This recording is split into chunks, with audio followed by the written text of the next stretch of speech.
শ্রীকৃষ্ণের জন্মাষ্টমী উপলক্ষে আগামীকাল সকাল ৮টায় ঢাকেশ্বরী জাতীয় মন্দিরে দেশ ও জাতির মঙ্গল কামনায় শ্রী শ্রী গীতাযজ্ঞ অনুষ্ঠানের আয়োজন করবে পূজা উদযাপন পরিষদ।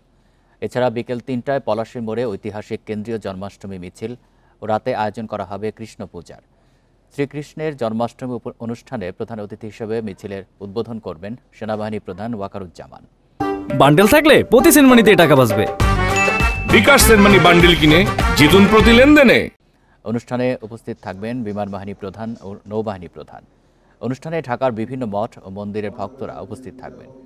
বিভিন্ন সাজে সজ্জিত হয়ে শ্রীকৃষ্ণের কর্মকাণ্ড তুলে ধরা হবে। মিছিলটি পলাশী মোড় থেকে শহীদ মিনার, দোয়েল চত্বর, 0 পয়েন্ট, গুলিস্তান হয়ে বাহাদুর শাহ পার্কে গিয়ে শেষ হবে।